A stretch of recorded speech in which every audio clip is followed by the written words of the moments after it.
All right, you ready?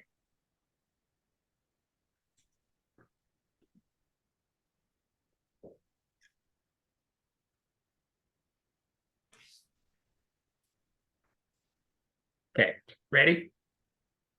All right.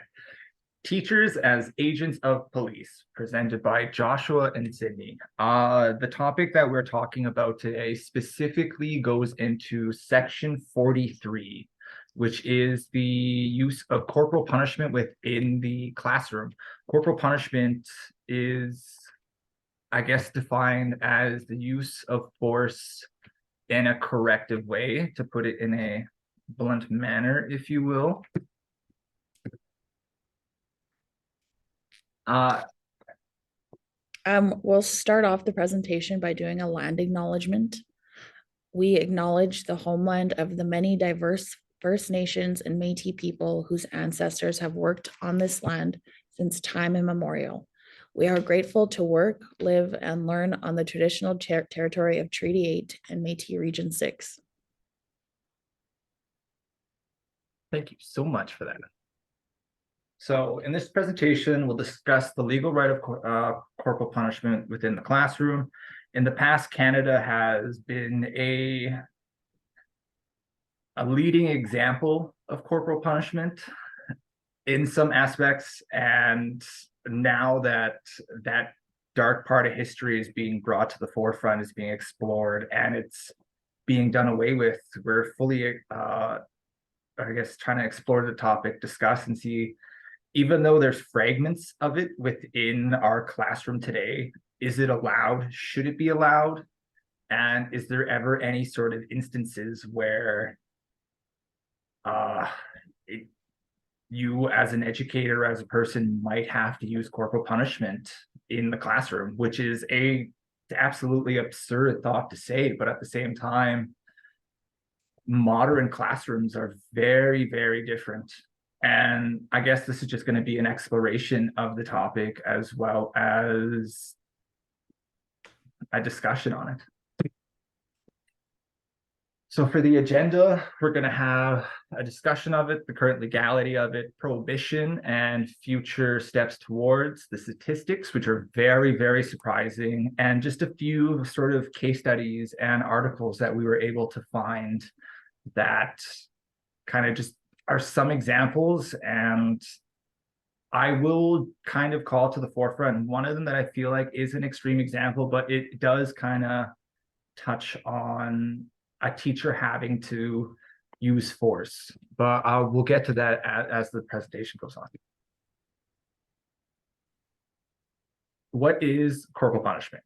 Under section 43 of the criminal code, every school teacher, parent, or person standing in the place of a guardian or parent is justified in using force by way of correction toward a pupil or child, as the case may be under his, I gotta move that, his care, if the force does not exceed what is reasonable under the circumstances. Parents, caregivers can only use corrective force or physical punishment that is minor or transitory and trifling in nature. For example, spanking or slapping a child hard enough that it leaves a mark or bruise would not be considered transitory or trifling and would not be reasonable, as the force used leaves an imprint, lasting pain and such.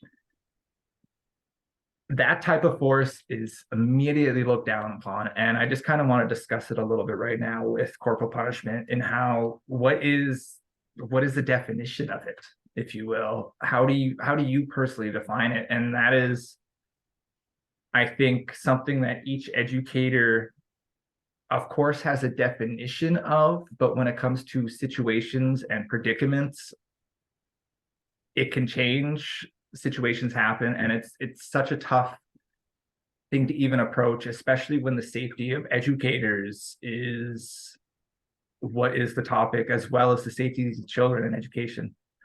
Teachers cannot use force for physical punishment under any circumstances. Teachers may be permitted to use reasonable force toward a child in inappropriate circumstances, such as to remove a child from a classroom. Physical punishment cannot be used on children younger than 2 years old or older than 12 years old.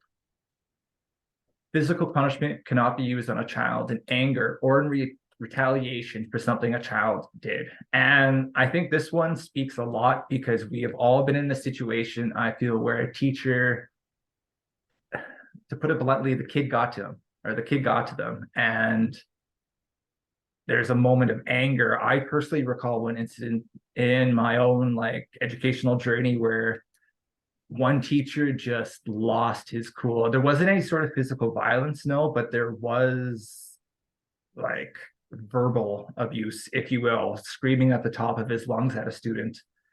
And that in no way, shape, or form I condone.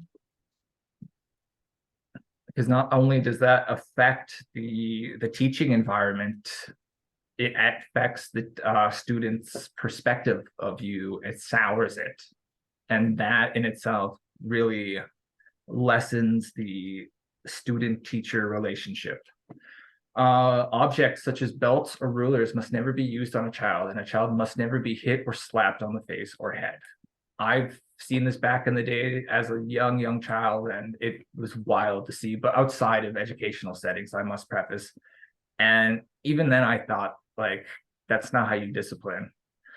Any use of force on a child cannot be degrading, inhumane, or result in harm or prospect of harm. Physical punishment cannot be used on a child who is incapable of learning from the situation because of a disability or some other factor. The seriousness of a child's misbehavior is not relevant to deciding whether the force was used was reasonable. The force must be minor, no matter what the child did. Yeah, it's going to kind of get back to both of this.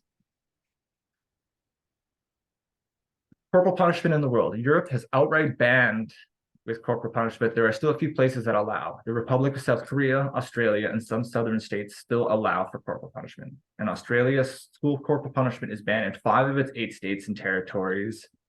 And though banned in public schools, there are some private schools within Australia. I recall reading the article, it was Queensland. Queensland in private schools still allow for corporal punishment, which is very, very disgusting. And in the United States, is banned from public schools in 31 to 50 states. 19 states is still quite a bit. And their definition of it varies from each place to place, but it's still a worrying statistic. It's still a worrying thought to an educator.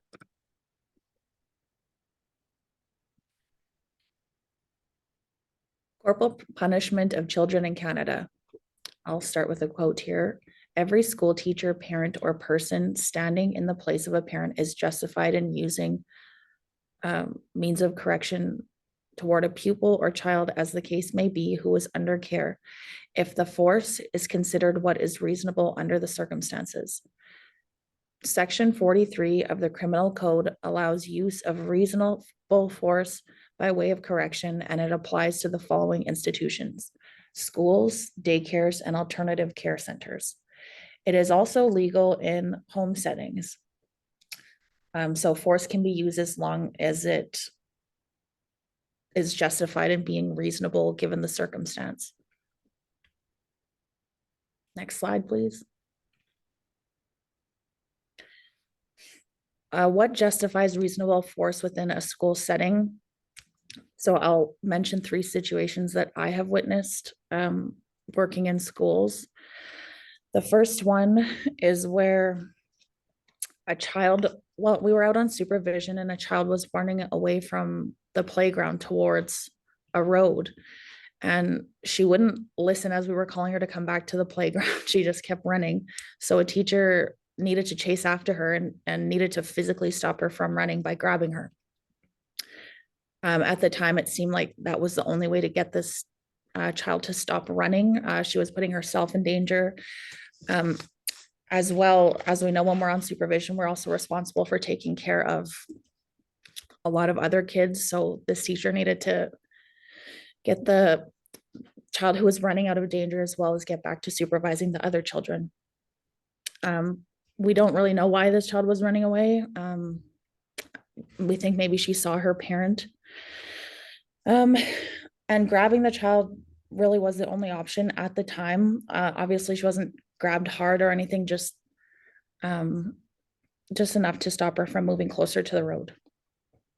And the parent was notified after the incident, and there was a long talk with this child about how her actions were unsafe.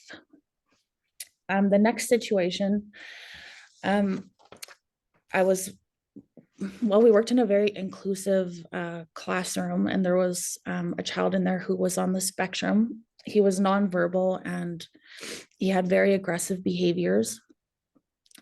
He would often try to harm himself, either by, hitting himself. He would run full force at a wall and bang his head off of it.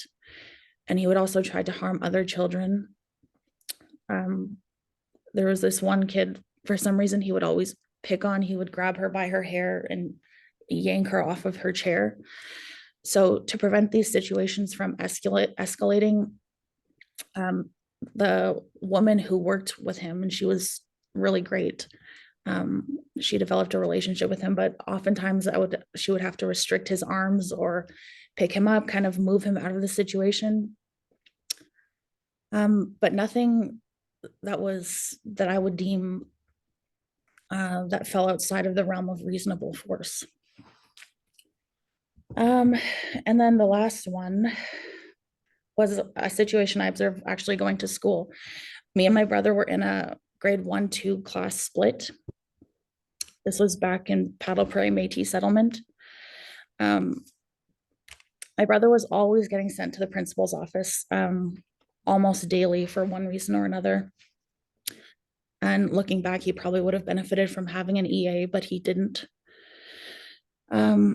There was one time in particular, he was sent to the principal's office. Not really sure what the reason was, but he refused to go. And the teacher was like very mad at this point at whatever he was doing. So she grabbed him and was like forcibly trying to remove him from the class. The force used involved grabbing him and pulling him out of the class. At one point, my brother was kind of grabbing on the frame of the door, and he was yelling and screaming, and he was just grabbing onto the door, and she had him by his legs and was trying to pull him out. So yeah, his feet were off the ground and she was trying to yank him out. Looking back, well, definitely the situation could have been handled differently. And I don't think that the force was reasonable. She should not have been trying to yank him out of the classroom. And I remember my parents being quite mad about this situation for sure. And you can go to the next slide, Josh.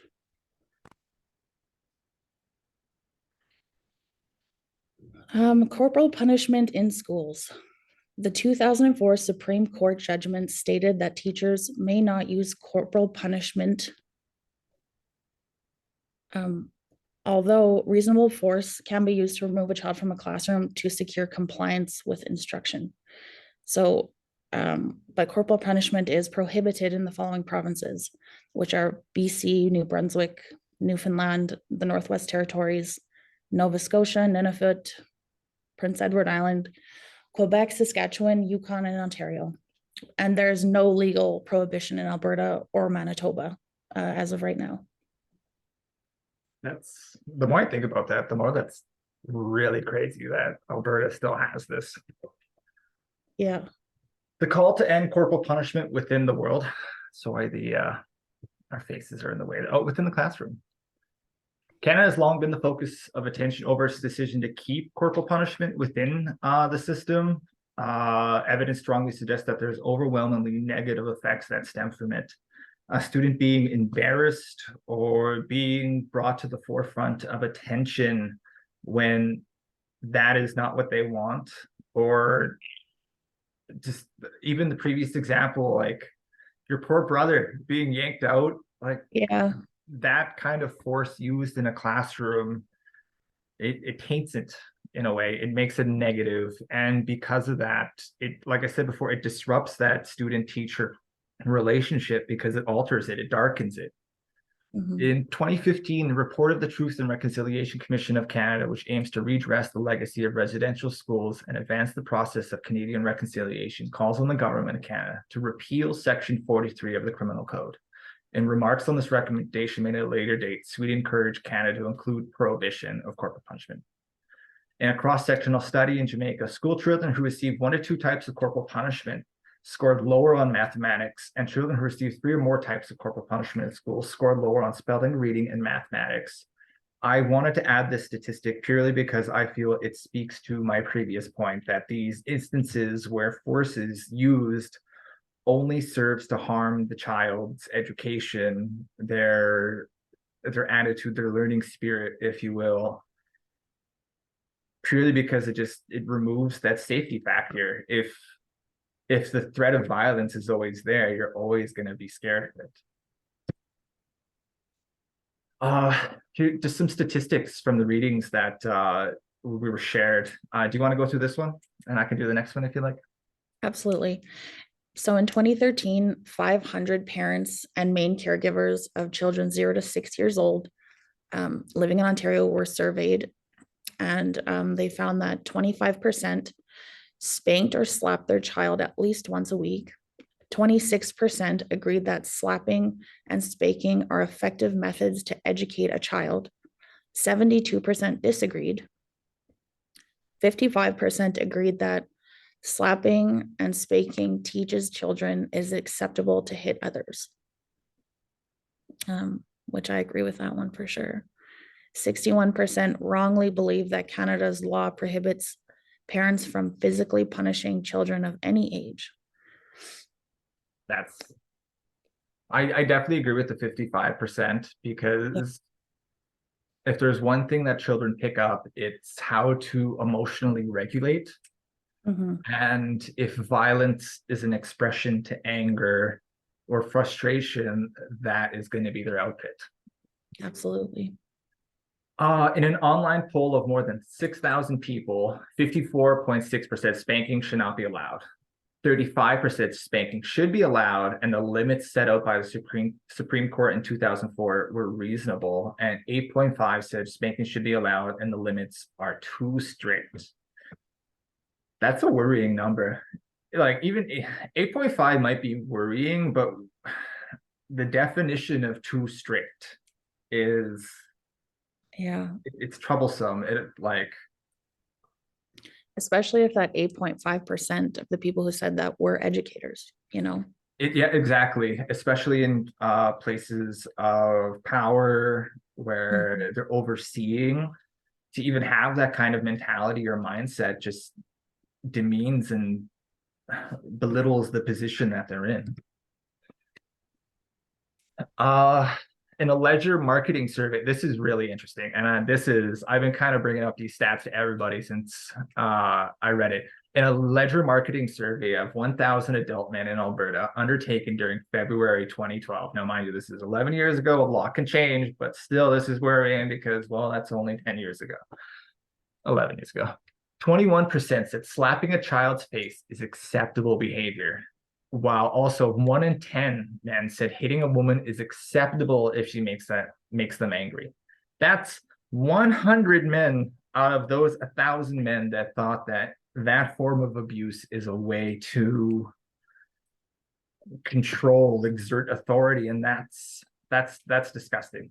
From these statistics, we include that because there are some people in Canada who absolutely cannot or should not be trusted to be able to determine what justifies reasonable force. Corporal punishment in schools should be prohibited in schools. It really only is acceptable if all educators understand reasonable force 100% of the time, which is unfortunately not the case. The definition of reasonable force definitely changes from person to person and situation. And definitely situation, because each situation is different, and not to mention the harm that might come to others as well as the harm that might come to the students. The previous example you brought up of how the student was self-harming. I recall having a student in my IFX where when he would be frustrated, he would hurt himself, he would bang his head, and then having to actually step in and use force to stop him. Not so much pulling his head back, but just stopping, meeting his force with your force to stop him from moving altogether. It's just one of those examples where it has to happen, but I wouldn't my definition of it of reasonable force is very different from person. Mhm. Ending corporal punishment of children is a global initiative and aims to eliminate any type of violence against children. A 2008 interview study in Canada with adolescents and their parents of Caribbean and Filipino heritage found that 78% of 118 Caribbean parents and 42% of 136 Filipino parents thought they should have the right to physically punish their children, while adolescents rightfully disagreed. And I feel like just touching on it, but not, I don't want to get too far into it, is that there's also cultural aspects in regards to how parents treat children. And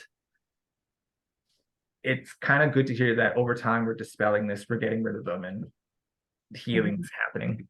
Mhm. Do you just want to read the headlines on this one? It's very much very basic. Hitting children is still legal in Canada. These lawmakers want to change that. Many people are quite surprised that such a law exists, said Senator Stan Kutcher. Individual MPs and senators introduced 17 bills over a period of nearly 30 years, seeking to repeal or amend Section 43. Attempts to repeal Section 43 have spurred resistance from teachers, groups who feared they could face criminal punishment for using any degree of force, such as breaking up a fight, as well as from religious groups who rejected government involvement in how punishment is meted out to children. My bad on that spelling error there. Touching on the last point though, but definitely fear from teacher groups over having to use force to break up a fight. Mhm. And that argument does feel a little bit paper thin, but within the legalities of some school districts and stuff, any sort of force might be deemed unreasonable. So even stepping in and having to hold a student and move them away from the situation, that might be deemed too much. And even given the situation, it might be too much. And it's such a fine line that educators have to walk on this. Yeah. This one was very wild, coming across this story. Hitting student in the stomach nets BC teacher a 3-day suspension. This was a welding program. And what had happened was one of the grade 12 students had a grinder at their workstation, didn't have the protective guard, the blade was exposed. Even though the grinder wasn't in operation and it was unclear if it was plugged in or not, the teacher, Farrison, learned the grinder was in that state, not knowing if it was plugged in or not. He went over and he ended up gut punching the student and said that he tried to turn it into a lecture, this use of force, saying how dangerous it was that the student had done that and how he could have hurt himself and others. But this show of force is just nothing more than a violent exercise in authority, especially on his regard. Following the incident, the school district issued a discipline letter to Farrison, suspended him for 5 days without pay. Not long enough, and he served immediately.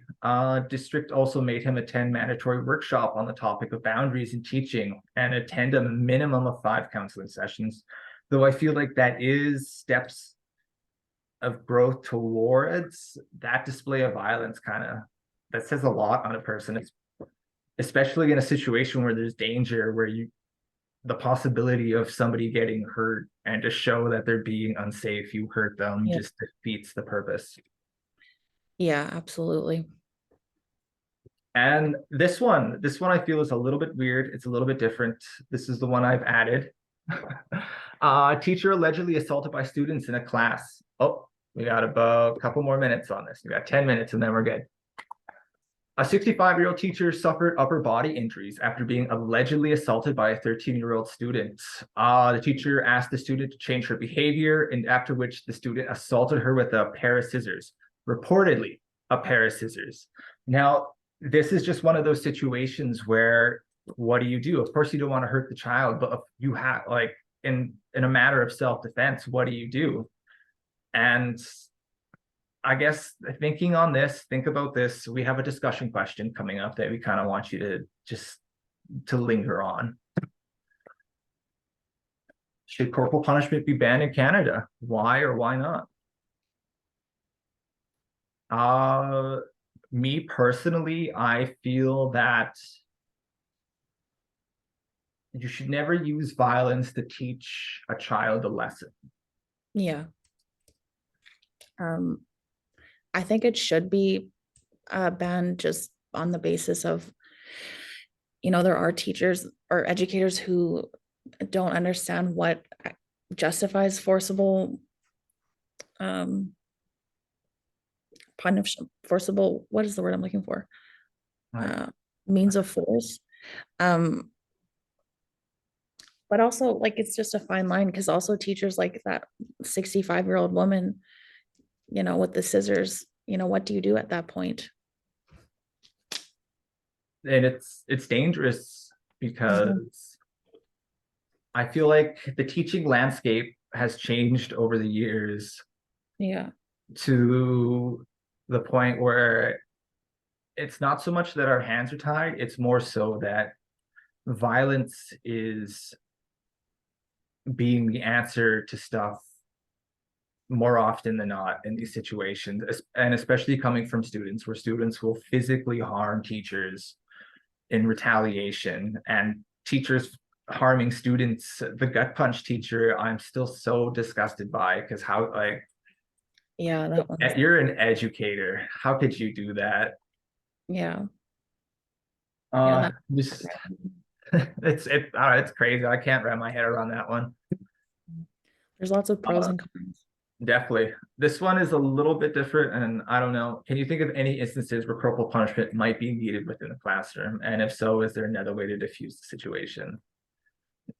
This one's a tough one because even lingering on this question when I was thinking about it, because there is going to be situations where educators are going to be faced with violence. And we have skills and tips to diffuse the situation, but no matter what, there's always going to be the worst case scenario, and sometimes that is violence. And it's a tough one. It's a tough one because what do you do? What do you do when a child comes at you intending to harm you? Like the scissor situation, what do you do? And is defending yourself going to be seen within the realm of corporal punishment? Yeah, exactly. And hearing stories like that is, scary as an educator. And hopefully in our education journeys, we won't have to face situations as extreme. Like the situations I saw were quite mild, well, except for my brother being dragged out of the classroom. But I think we just kind of have to navigate it in the best way that we know how. I wholeheartely agree with that. Just using what we learned from everything that we've been taught, and especially within the ATEP program, there is a deeper focus on connection, I found, and that is very, very, it's healing and it's rewarding and it's growth. And this is the article that I wanted to touch on. This is very much an extreme case, but it is a story of where a teacher had to use force. This woman pictured here is Angela McQueen. She was on lunch monitoring recess when a student showed up with a firearm, and she realized that the student was about to open fire, and she herself had to use force on the student to save the school. She ended up wrestling the gun out of the student's hand, and though there was one bullet or a few, I think one or two bullets that were fired off, and one student did get hit, she was able to defuse the situation through physical means, a means of force, and ended up saving the school. And now all her students call her Chuck Norris because she's just that bad. that is the end of our presentation. Thank you so much, and I hope you have a good rest of your day. Yes, thanks, everybody. Enjoy the rest of your day.